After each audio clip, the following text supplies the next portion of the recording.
Good morning, good morning, good morning. It is Tuesday, and Jake is first on. Welcome, Jakey Biggie. I love it. Let's pin up there where people can reach me for all the free stuff I give: books, exercises, guides, trainings, pitch competition, all of those things. David at dmeltzer.com. 949-298-2905. 949-298-2905. Text me at that number if you want any of that stuff, or email me, david at dmeltzer.com. Let's get the questions rolling here. Julie Meltzer, welcome, my dear, wherever you are. Maybe downstairs. Colleen, good morning. Kate, good morning. Welcome, everybody. Jake, happy Tuesday. Let's get, where's Team David Meltzer pinning up where people can reach me? What's going on? Why do I have delays? Here we go. Let's get a question going. Good morning, Sasha. Here we are. What are you practicing right now? Ending fear. I am practicing ending fear. Things are moving quickly, accelerating and growing. I am in the learning zone, touching up onto the anxiety zone every once in a while. I see the J Card Shark right here. Let's have him join with Jonathan Little, my friend, professional poker player, and he's won both the World Poker Tour seasons and Mirage Showdown and the Foxwoods World Poker. There he is. Hello, how are you? I was just talking about practicing ending fear, and what better place to practice ending fear than playing poker? Yes, poker will make you fearful. You have to realize that you're out of control a lot of the time, and what happens is going to happen. All you can do is make the most of your experiences and do your best and enjoy the ride. Well, you've won two really big tournaments, but I find poker really interesting because, to me, it's the perfect practice of blending the pragmatic world, statistics, with the world of faith. And that's exactly the conflict that so many people live in their lives. They want to live with their passion. They want to live with all these things, but they have a mortgage to pay and kids to send to college and weddings and things like that. When you're sitting at a poker table, statistically you're looking at it, and when you're a professional, you know exactly what you should do. But then comes this impression, what I call the expression of genius, that it takes intuition and faith. And that's where the strategy comes in. How do you blend the pragmatic statistics of playing poker with your intuition in what I call the expression of genius? So it's very important to make sure you fully understand what you're doing, right? You want to study the game a lot. So do you know the statistics, you know the math, and you know what good, fundamentally sound strategy looks like, right? So you do your homework away from the table, which a lot of people do not do in any gambling game. They just show up and gamble. And if you do your work away from the table, you will know roughly the right decision in most scenarios. But every once in a while, you'll see your opponent do something out of the ordinary, or something will make you realize that you should adjust your strategy and get out of line to exploit whatever they do incorrectly. I mean, in all games, your goal is to try to figure out what your opponents do wrong and then take advantage of it so that you can win. And poker is no different. You need to find what your opponent's doing correctly and then adjust from the normal play to take advantage of it. Like in any sporting event, like let's just say your opponent's weak on the right side of the field. Well, you attack the right side of the field, right? And poker is somewhat similar to that. And how do you find those weaknesses? It's easy to see when, in football, for example, Belichick can study film from 1960 on to see tendencies or whatever. But in poker, especially the bigger tournaments, you're playing with people that you've never met before, you've never seen before. So it's real time to make adjustments. What are the secrets of making real time adjustments to those mistakes or weaknesses that you identify? Yeah, so there's this idea that you want to have a big sample size before you make any big decision off of it, because any big decision you make away from the fundamentally sound strategy could cost you money if your opponents are just playing normally. So like, let's say you see someone make a ridiculous bluff on the river on the last betting round one time, and like, okay, this player likes to make ridiculous bluffs. But maybe they made that bluff for some other reason, right? So you don't know they're just an absurd bluffer. Maybe they're normal. So what you have to do if you are trying to exploit players who you do not know is you have to look at what the average player does incorrectly in a particular buy-in level or a particular field, right? And there are ways to gather statistics on large amounts of players, especially online, where you can use various programs to track your results and the results of other people. And that will let you generally know what the whole player pool does wrong. And then you can figure out if this player is playing, like, let's say, a little bit too loosely, they're going to make the same mistakes that most people make on average. who play a little bit too loosely. And if someone's too tight, they only play the best hands, you can adjust to what those people do on average. So you don't necessarily have to know what your specific opponent does wrong. You have to know what people who play roughly like them do wrong. And you're going to be right more often than you're wrong in those scenarios. But sometimes you're going to be wrong, and well, that goes back to the math, right? Sometimes you're going to be wrong, and that's okay. Yeah, that's the Bobby Cox from the Atlanta Braves, his strategy of statistics. He, went to 9 straight playoffs for the National League there. And I asked him, what's his secret? He said, I go by statistics, and every once in a while, I let my intuition take over and allow that to happen. Now, you're the founder of pokercoaching.com. I'm an executive coach. I have worked for years to figure out a quantitative analysis of how I can quantify I help people. And it came down to profit, right? I guarantee profitability. I don't care about what I call the purple dinosaur. The purple dinosaur is that subjective value that, I love you, you love me. But if you're not winning poker tournaments or you're not winning money, we got a problem. So I imagine you have a certain quantitative value when you're coaching, or objectives while you're coaching. What are those for your coaching program? Well, first things first, we always offer 100% money back guarantee if people do not like what they learn from me. I do not want their money because I do not deserve it. So if I'm not teaching you to get better at poker, then, I don't deserve the money. And that's very different than a lot of other people in the coaching space who, they just want to capitalize on any opportunity. Like, oh, I spent my time helping you, therefore you owe me. But if I don't help you, you don't owe me. That's just logical to me. So I want to make sure that I see my students improving their skills. And whenever you talk to any poker player who's not already a pretty good professional, there's usually just a few things they do very, very incorrectly. Like, let's just say they played too few hands from particular positions. And that's pretty easy to fix. And it's very easy to give people quick wins right off the bat. I have a site, pokercoaching.com/fundamentals. It's a free course. It's about 3 hours long with quizzes that can get people up to speed. And it will take them from not knowing how to play poker at all to being pretty decent, where they can show up at any game and not be completely lost. And they can talk poker with other people who know how to play poker well. And that will ensure that they're not making any sort of egregious errors. And that's sort of like step number one, make sure you're at least competent.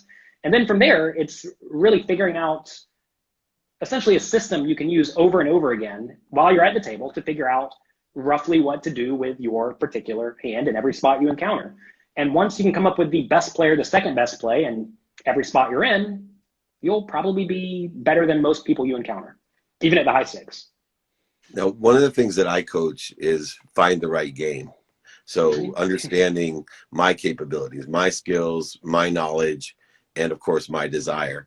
More than not, I mean, poker is so huge, especially online, that I would imagine the strategy of finding the right game, just like in business for what I coach, is one of the essential things. Do you teach how to find the right game to utilize those capabilities and the level of capabilities that you have in order to maximize? I assume the objective is win. Yes, so funny enough, the objective for all people is not necessarily to win money. Some people want to win a championship, which sometimes those are not necessarily true. Like, imagine you go out to a big tournament series, like the World Series of Poker, and you want to win a tournament. Well, if you don't care about cashing in tournaments at all, because usually in poker tournaments, 15% of the people who play get some money back. So it's not winner take all. If you don't care about that money at all, you can play a very different strategy and win the tournament more often than everyone else, but you're gonna be lighting your money on fire in the process. So the goal is not always to win. I mean, I coached someone one time in a $1 million buy-in tournament where he did not really care about cashing. He wanted to win the tournament. So fine, we'll play that way. And sometimes you win, sometimes you don't. He did not win. And he made a play that would normally look foolish because you lost some money, but he didn't care about the money, right? So the goal is definitely to learn to play profitably. I'm sorry, what was your initial question? My brain's not working. Yeah.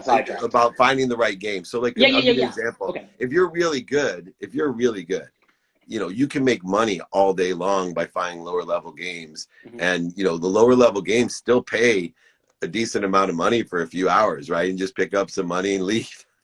Yes. So all you really have to do to beat poker is find a game you can beat and play it a lot. That's all I tell my students. That's really, find a game you can beat and play it a ton. The problem is that most people want to play games that are slightly too difficult for them, and they want to not play all that much. Whenever I was a young person, I was 18 years old to 21 years old, I would play about 3,000 9-person tournaments each month, which is a lot, about 100 tournaments a day. And I won very consistently back then. And I didn't have that big of an edge. I had a small edge in the games, but I was putting in a lot of volume. There's a saying, volume cures variance. Kind of like in baseball or basketball, right? Where you play a load of games and turns out the best teams win most of the time. And poker is very, very similar, where you have a small edge in every game, but if you play a lot, you'll win in the long run. And if you do not have an edge, you'll lose in the long run. So game selection is very important. Picking the right seat at each individual table is also important, because in poker, you lose money to the people who have what's called position on you, the people sitting to your left. You are going to lose money to those people every time, because they get to act after you act. And you're always going to beat the people on your right. So you want to make sure you're losing the least to the people on your left and winning the most from the people on your right. And you can seat select as well to some extent. So you definitely want to play in games that you can beat, and determining your skill level is very important. Actually, someone on Twitter just the other day said that they saw a video of me where I was playing against like one of the actual best players in the world, like a top 5 player in the world. And like the first thing I said was, okay, I realize this player is better than me. Therefore, I'm going to have to make these adjustments to mitigate this player's edge. And apparently that was like an eye-opening concept to people, that you should not just sit there and play the same strategy against someone who you know knows that strategy better than you do. Like, you have to mix it up. You have to figure out a way to take away their skills. And that's a very important thing you must recognize, that you are not the best at anything, most likely. And that's okay, right? I mean, whenever you're playing a poker tournament, if you're the 10th best player out of 300 in the field, well, sometimes you're going to run into the best players, and you should adjust accordingly, especially when you're at the end of the tournament and you must battle. Yeah, I love that. I love volume, right? Mitigates variance, because I believe in the consistent, persistent behavior. And I talk about consistency being such a key element. I rarely talk about how it mitigates the variances that allows you to have more stable data, which allows you to have more success, actually, if you're looking for that acceleration, exponential growth, the aggregate compound interest that life allows you to have. The same holds true in poker. Now you have at jcard_shark. That's your Instagram. Where can people get the free course, find out what you're doing, and learn from you? Where's the best place to go? Go to pokercoaching.com/fundamentals. Sign up for the fundamentals course. You may already be well past the fundamentals, I'm not sure, but that will get you on my email list, and we'll be sending you, free ebooks, access to my site, pokercoaching.com, with lots of quizzes. We have interactive quizzes where you essentially put yourself in my shoes and say what you would do, and then you get immediate feedback. We also have homework that teaches you how to figure out how to make the best play in most scenarios you're going to be in. And we also have live webinars with myself and the other coaches I've hand selected, who are world-class poker players. All of them are. And we'll help you get good at poker if that's your goal. And if you want to just learn to enjoy the game more, we can teach you that too. So check it out, awesome. pokercoaching.com. It's funny how parallel our coaching is, right? It's 100% guaranteed. It's profitable, satisfied, it's consistency. Unbelievable, the similarities between how you run a business, build a business, scale a business, and how to play poker. But the main thing is, I think what I'm hearing is you got to enjoy that consistent, everyday, persistent, without quit pursuit of your own potential, of what you're looking for, whether it be business or poker. And Jonathan, you're really empowering a lot of people. It's a growing sport, a growing skill, a growing business, especially now, of course. So everybody check it out. Just go to pokercoaching.com/fundamentals, or just reach at jcard_shark. My boy, Jonathan Little, expert in poker. What a great thing to be. Thank you so much for your time. Come back and visit me, okay? Sounds great. Thanks for having me. Thanks, Jonathan. Bye-bye. Take care. So interesting. I love that. Poker is like life. It's like golf. Golf, poker. I saw Trevor Moad there, my friend. Good to see you. Talk about having to be in the majesty of calmness, into neutral. I believe in business and poker. It's a great place to be there and raise your awareness. Let's take a quick question before we take someone else live. How do you maintain your drive to push and do more? It's utilizing those lenses, a lens of productivity, a lens of accessibility. So productivity is looking at everything, how I can provide value, a lens of accessibility, how accessible am I to others, how am I accessing what I want, and of course, the lens of gratitude is the super secret sauce. That's the lens of finding the light, the love, and the lessons in everything I do. Pain being an indicator that I better use that lens swiftly, because pain indicators I have lessons to learn, light to have, and love to share. And so if I see that pain, then I know I got to move in a different direction, mental, physical, emotional, spiritual, all those pains, letting us know that there's a better place to go. Let's get to the next question real quick. What if you don't like gambling because you hate losing money? But I'll bet $1 bets all day long, every day. Play for fun, right? There's all kinds of places you could play for free, to practice, for fun. If you like to play poker and you don't want to put money involved, you know, just like playing, video games. That's all it is. There's tons of different places to play for free. Does not have to be for money. You truly can enjoy the game. So be more interested than interesting. Find those things. What has been your biggest bluff that paid off? Could be about poker or about life. Woo. Biggest bluff that I paid off probably was not in poker. So I play for the fun. I don't like to win my friends' money, and I don't like to lose my money to my friends. So that has always inhibited me of playing poker. I'm trying to think the best bluff of my life. I'd have to think about that one. I don't know. I'm not a big bluffer. Like I may have disappointed people as I grew up, but not really bluffer. So I don't know. But I have oversold, back and sold, lied, cheated, manipulated people, but not bluffed them. I don't think. Maybe not in sales, but I don't have a specific incident. So anyway, let me see who I'd like to come on here next. Ryan at Wild Earth Pets. Are you here? Let me see if Ryan's here. He wanted to come on and join me. Ryan is on. Okay, good. Thank you, Blaine. I just don't see him. So let me get to, sorry everyone for the quick delay. I'll be answering questions in a minute. Oh, okay. I see why. There we are. Hi, Ryan. They gave me the wrong name. All right, there we go. He is the co-founder and CEO of Wild Earth Pets. And hey, there he How is. are you? Sorry about that, my friend. Thank you for your patience. No problem. How are you? I've been enjoying all the chats there. Yeah, I know. This is my start of every day, doing these 7 days a week of, just helping people, really getting a feel for all the cool different things that go on. I learned more from this than business school, law school, all the things that I've attended. It's like, why did I waste all that money when I could have just had live when I was a kid and brought on all these cool people to teach me about their business and like even poker. Can you believe that guy has the fundamentals of poker for free? No, right? that's Like, amazing. Spend 3 hours of my day. I have wasted so many hours playing poker now that I could have been, probably had a lot more fun doing it. I'm not a big money guy to take from my friends, like I said.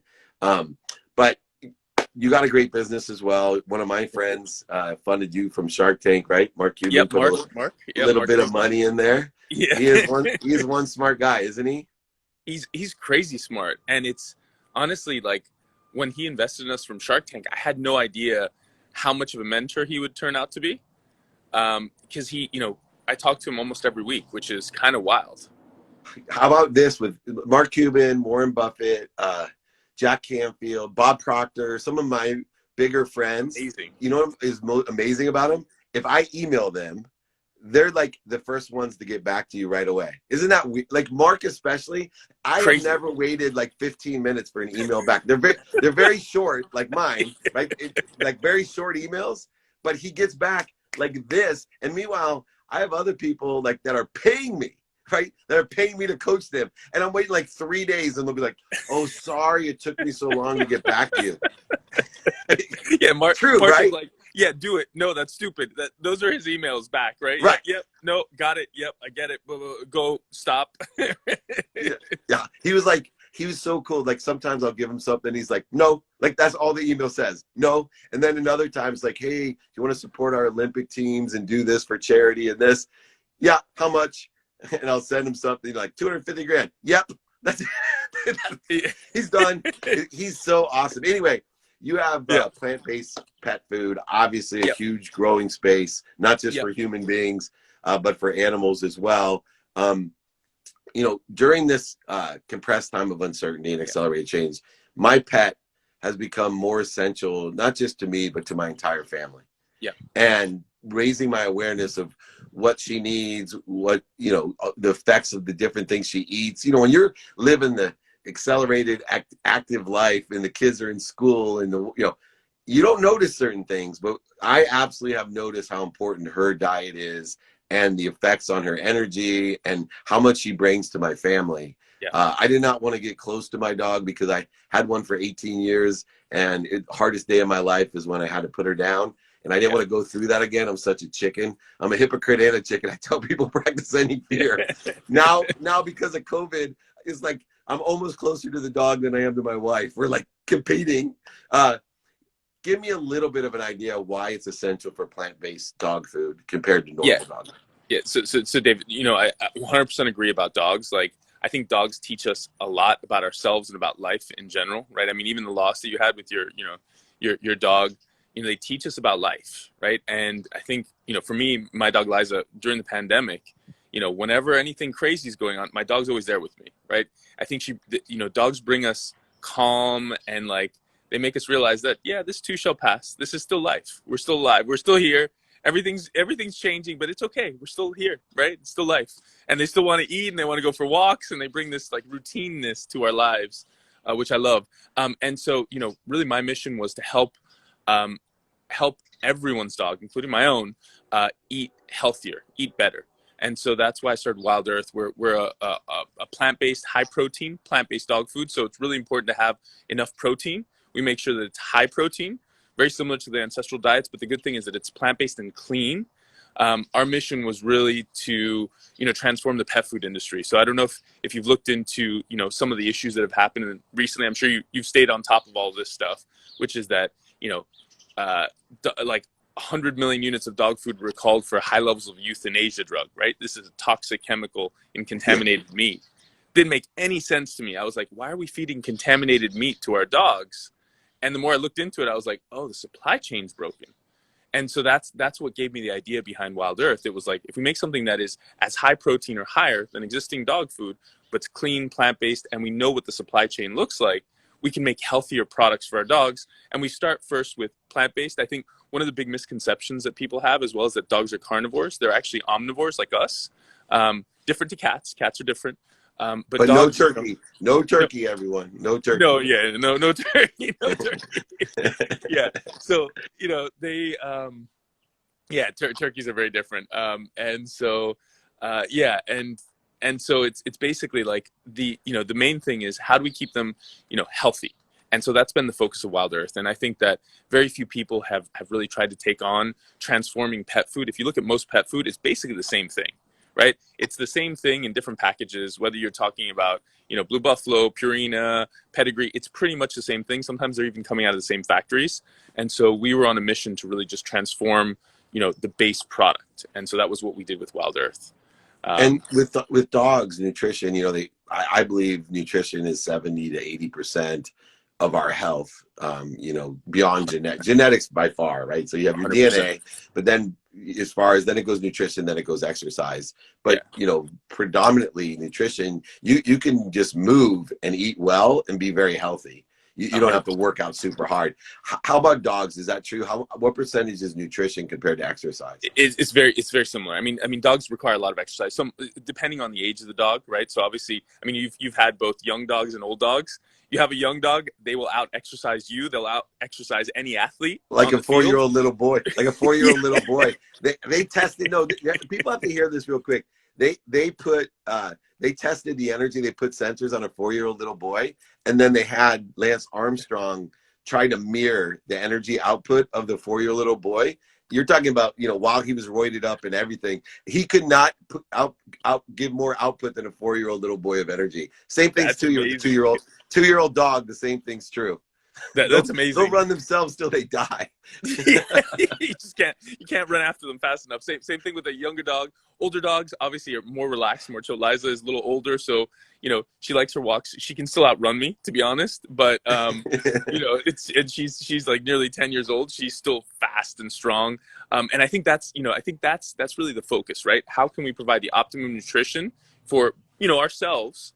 But then also for dogs, and that was really the Wild Earth mission, which was let's look at food science today, 21st century, and how can we design that? And so that includes all sorts of things like prebiotic fibers for the good bacteria in our gut.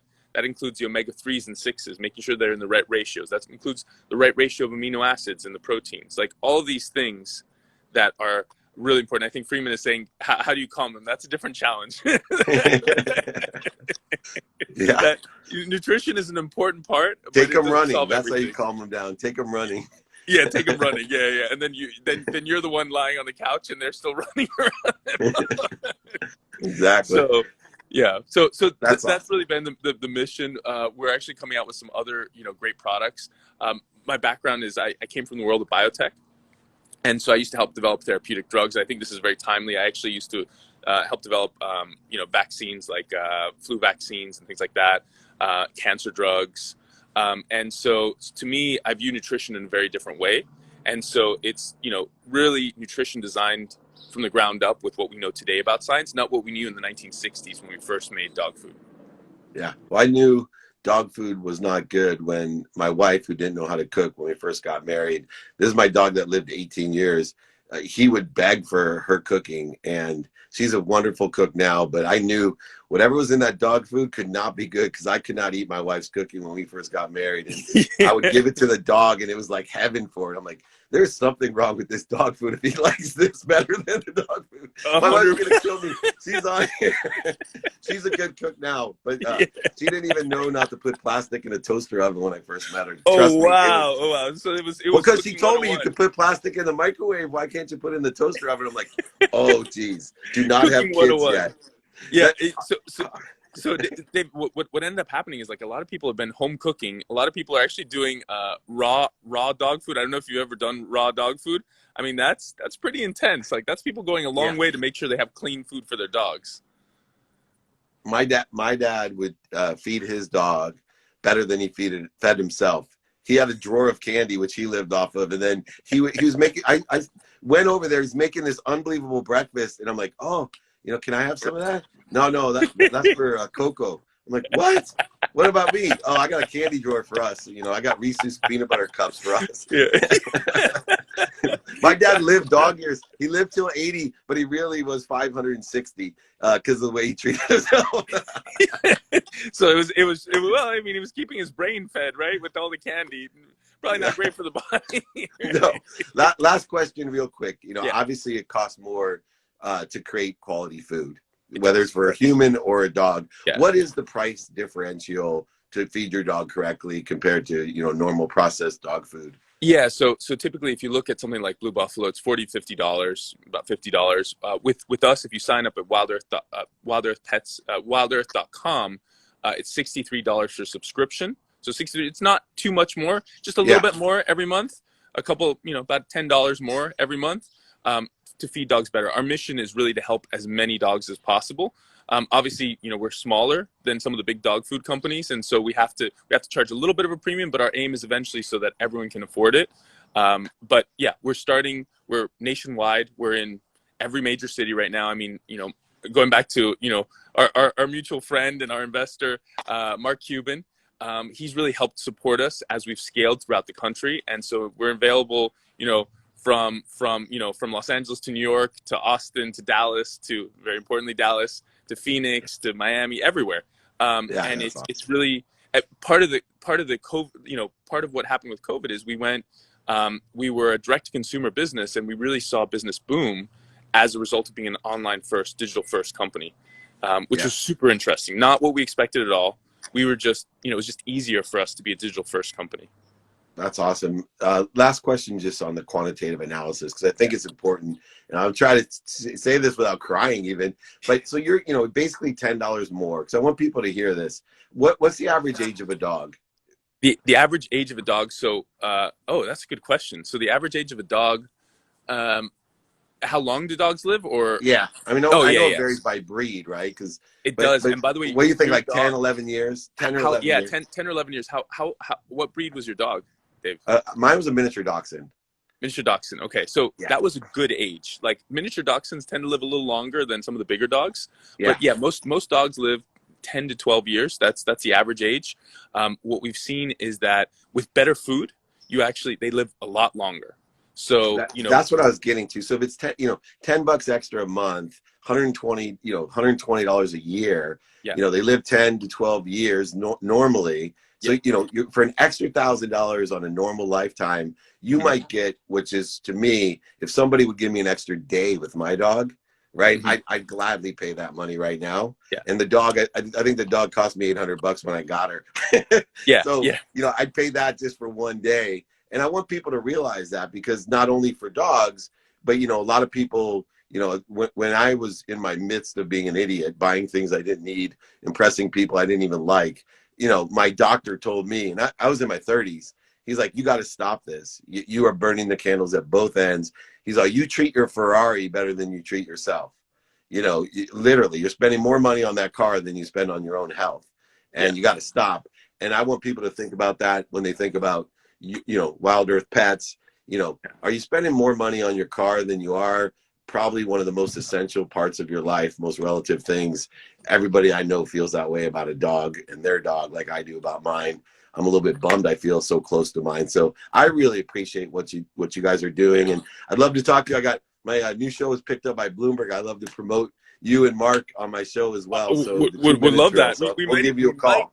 We might even be able to get Mark on there. You never know. He's really enjoyed being public, so so we might be able to get him on. Yeah. Well, we've talked a few times, and he knows who I am, so we'd love to have him. All right. Okay, that sounds great. All right, thanks, David. Okay, great talking with you. Bye, everyone. You got it. Bye. Thanks, Bye. Okay, Ryan, thank you so much. Check it out, Wild Earth Pets. If you're not going to invest in yourself or your pet, what are you going to invest in? Let's be honest. What are you going to invest in? Your Ferrari? Not a chance. All right, let's answer. Well, actually, you know what? I'm going to bring somebody else on. We got my Trainiac, Akshay. Where are you at? There we are, I think. Is that no? Anyway, let me know, Jake. I'm going to take a quick question. Here we go. I'm about to get my first pup. Any suggestions? I like bulldogs, miniature dachshunds, pugs, Portuguese water dogs. Those are all my favorites. Hey, Akshay. Here we go. Trainiac, workouts at home. Here we go. Got to get into it. The Trainiac. I love the name. There he is. Hey, David. How you doing? Good, man. How are you? I'm good. Now, I pronounce your name Akshay or Akshay? Akshay. Akshay. Yeah. Great name. So thank you. Give me a little bit of background. I mean, obviously, your space is taken off. Trainiac, killing it. Give me the nuances, the distinction of Trainiac compared to other fitness programs. Yeah. So at its core, what we believe in is helping people build a lifestyle of exercising regularly. That's kind of why we even started the company. Like, if you go back to the beginning, it wasn't about the idea. Like, me and my co-founder, we actually felt like this missing piece where, like, there's so much out there you can do in fitness, right? And tons of cool new like devices being made, but how many people are actually building like a regular lifestyle until they hit like a health issue? And we wanted to help people do that more. Like, back in the day when we used to get on a plane every week, it was really important to figure out a way to like. You mean every day? You mean when I used to get on a plane every day? Yeah, exactly. When you used to go every day, I used to go every week. And so what we realized was that building a habit of fitness is actually really, really hard. And it's not just a physical journey, it's like a mental journey as well. And so what we do at Trainiac is completely through the Trainiac app, you work one-on-one with a trainer. And it's because it's remote that way, it's really nice because they make you workouts that you can do on your own time. So you're not tied to like a specific time slot, you're not tied to a specific location. Like right now, most of our clients work out at home. They may go running outside and stuff, but gyms are closed across the country. And so a lot of people are working out at home. And what we do is help you build that accountability with this trainer who provides you the motivation and the expertise so that you can actually build that habit. Because it's not about going hard for 12 weeks, right? Like, it's about having something that just becomes a daily routine. And what's amazing? Like, when we talk to our clients, you'd expect from a fitness app, I'd probably tell you like, hey, look at all these before and after pictures, right? And of course you see those before and after pictures, but the number one outcome that our clients tell us is I feel better. Like, when I exercise regularly, I just like feel great. And so that's what we do. We try to help like spread feeling good to everyone.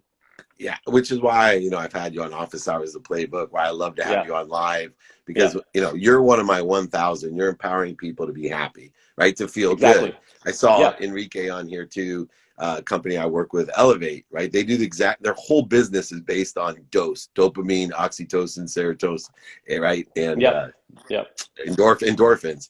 Same things, the same thing that Elevate does, and you guys should check it out, is the same thing that fitness does. But it doesn't do it unless you're consistent, right? That's right. And what I like about Trainiac is it lowers the bar for you.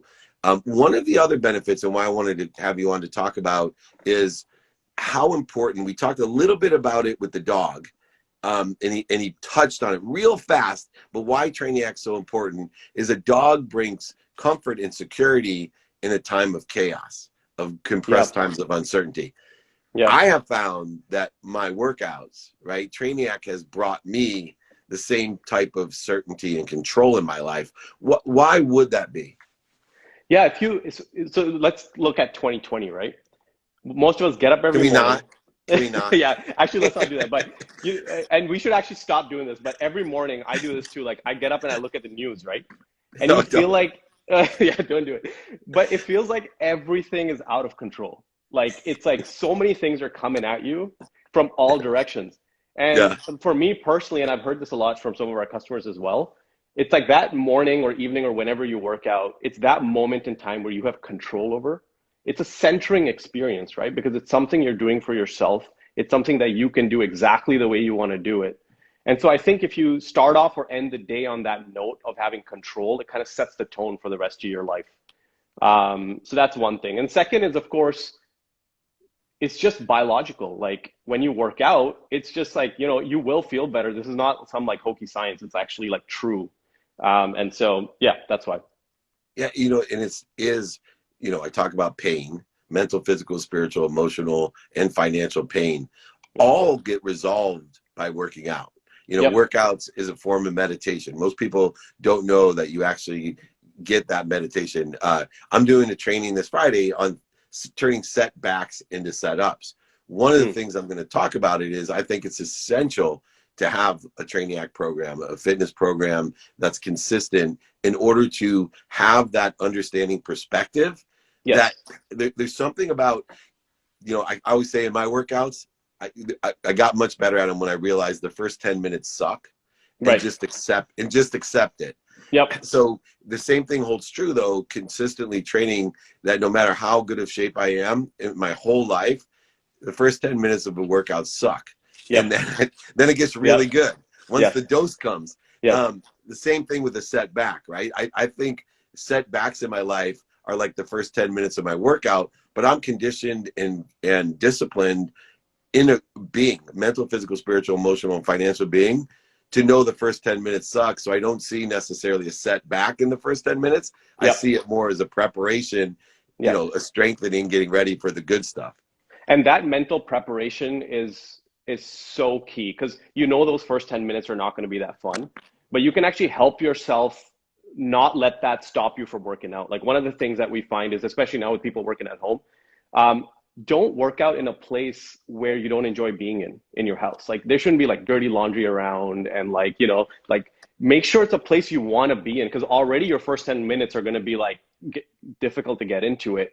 You want to feel motivated by the space you're in. And so spending the time, even like, don't even set it up as a workout session. Just go into the place where you want to work out and set it up in a way where you're like, I like this. This is where I'm going to be doing my workouts, and feel that. And you're going to want to be going back to that place. That's a really key thing we found. And also Trainiac, to utilize what you have, right? Your programming for coaching allows someone, especially now where you may not have, you know, a full set of this, or you may not have the certain equipment that you're used to when you belong to a gym. I find, you know, I've been going to the gym for years. I'm not going to say which name because I loved it, but I'm probably not going to go back, right? I'm not going to go back because I'm getting the results. I'm getting the results. I feel better in less time, and I'm, you know, very healthy and safe. You know, and regardless of a virus, I mean, you and I both know there's a lot of germs that are flying around in the gym. And so there, you know, there is a benefit. So, you know, are you able to customize plans for people no matter what they have at their homes? Yeah, totally. I mean, our trainers, these guys are like unbelievable. We bring them on, they're very carefully screened, interviewed, and like, you know, these trainers are kind of top of their game in not just training, but online training. Because online training is a whole different beast, right? They're looking at your data, they're looking at like heart rate and steps, and they're looking at everything that you're doing, and they're looking at your equipment, and they're looking at your fitness level, they're looking at where you work out. Is it a flex space or a dedicated space? And they build you that program that's just right for your level, your equipment, your space, and everything else that you enjoy to do. So that you can, there's no inertia of like, hey, I can't do this because I don't have this piece of equipment. That's not an excuse. It's all ready for you. So that makes it easy to get going. And then once you get going, you'll start to realize that like, hey, if I've done it 3 times this week, I can do it 3 times next week. And you'll slowly start for it not to feel like, oh, this is a chore I'm doing every morning, and more just like a routine. It's like brushing your teeth, right? You just get up, you do it, you feel great for the rest of the day, and then you do it again. So that's where our trainers help figure out. That's awesome. I'm actually Yep. creating, from doing all my podcasts and all my content in a closet, I'm creating the ultimate flex space, which is closet, like Murphy bed, workout room, sitting room, desk, studio, you know, green screen, everything in one 10 by 10 flex space. That's awesome. So I'm going to need you as a consultant to help me figure out the appropriate ways to put bands and bars and whatever else is needed, and have it be so that it's a beautiful place that you're able to do all these things. Anyway, man, I totally appreciate what you're doing. Where can people find Trainiac to sign up? Yeah, so you can go on your iPhone App Store to do it. You don't need to get any equipment. Just search for Trainiac personal training on the App Store. It's there. You can go grab it. You can learn more about it, trainiacfit.com. And right now, even if you don't have access to a gym, most of our customers have switched to working out at home, and they're doing amazing. Many of them are actually probably never going back to the gym, like what you said, and they're going to be in a great routine. So thanks a lot, David. Yeah, great to see you again. Come back and visit me. Thanks for the insight. Thanks for helping, being one of my 1,000 people to empower others to be happy. I love it. Thank you. Yeah, appreciate everything you do for entrepreneurs. Thanks, David. Of course, buddy. Take care. Bye. Bye. Awesome. Check out Trainiac. Like I said, you know, you can do it anywhere, in a flex space, in a dedicated space. Doesn't matter. Outside, they'll work with you, but you got to do it consistently. A minimum of an hour a day I spend on my health first, priority, non-negotiable. Before the 30 minutes with my wife, 30 minutes with my 10-year-old son, 2 minutes with the teenage daughters, 1 minute with my mom, tell her I'm happy, healthy, love her, and appreciate her, and minimum 10 minutes a day studying my calendar, paying attention to, giving attention to the coincidences I want. Let me quickly answer a few more questions. Don't forget to join me Friday at david@dmeltzer.com. You can get free books, free exercises, free guides. You can text me at 949-298-2905. It's pinned below. That information, just write it down. Reach out to me if you need any help at all. Why do you say that genetics is more a factor than nutrition or exercise? The reason I say that is that I believe that your quantum nature, your DNA, that there's people that are born that are able to smoke 3 packs of cigarettes a day, eat fried food every day, and they live to 105. And there's other people that diet and eat clean and exercise and have a heart attack at 50 because genetically they have a weak heart. It's been handed down by at least 4 generations, grandparents, great-grandparents, grandparents, parents to you. So I think the overall nature is to improve that potential. Your quantum being your genetics, your DNA. So you have to break the chain of the negative, increase the positive, and so that carries on genetically through to your children, grandchildren, great-grandchildren, but also I believe in many lifetimes. So that all has a definite impact, and that variable is hard to understand and hard to trace, hard to mathematically look at that. What are your thoughts on bootstrapping a startup? I love it, right? I think investing in yourself, better known as bootstrapping, investing in yourself is a great way to go. Do not give up equity until you have to, or the value is what you want in order to effectuate the growth, the scaling, the progression, the acceleration of your business. Okay. Very good. Let's take another question. So many. Thank you so much for joining. Don't forget Friday, setbacks to setups, all types of techniques. to change the way that you look at things, so the things you look at change. If you want my free book, it carries a lot of this stuff in it. David@dmeltzer.com, or text me at 949-298-2905. If you want to pitch an idea to me, my show got picked up by Bloomberg, so go ahead, try out David@dmeltzer.com, 949-298-2905. How did you finalize your 4 core values? Well, I finalize them every day because I take inventory of my personal values, what's important to me, my experiential values, what do I experience every day by the day, the giving values, what value am I going to provide to others, and the receiving values. What do I want? What is my what? Most importantly, based upon my values for the day, not being afraid to change my mind, not being afraid to be a hypocrite. All very, very important. Please reach out to me. What's your favorite hobby? My favorite hobby is research. I love being more interested than interesting. Next would be any type of exercise, especially if it's with my family. Love that as well. How do you make over 1,000 with $0 invested? Go call Enrique here for his MLM. You easily can make over 1,000 with $0 invested. Join Elevate. You'll love it. It's one of my favorite, entry-level businesses that you can make 1,000 a month as a side hustle, or you can make millions of dollars if you have the prey drive, the desire that you must be what you can be. All right. Last question. What are you trying to improve each day? Well, that varies, but I have my values that I take inventory of, and then I go to improve each of those things, and I prioritize those things each day. One of them is my health every single day. Absolutely. Another is my financial well-being, so I can make more money, help more people, and have more fun. Those are 2 that are prioritized for me almost every day. And then, of course, the relationships that I have. I want peaceful, non-resistant relationships in my life, supportive, stable relationships where I'm sharing love, light, and lessons between me and the others that are most relative to me. Anyway, join me Friday, free training. Join the playbook today. CJ McCollum, NBA superstar and all-around wise. He's an old soul man. Check out the playbook. If you want any information, free book, free guides, free exercise, free training, or you want to join my pitch competition, we just got picked up by Bloomberg TV. It's going to be huge. I think over 100 million distributed out. So please reach out to me, David@dmeltzer.com, or text me 949-298-2905. Remember, everybody, be kind to your future self and do good deeds. We'll see you tomorrow.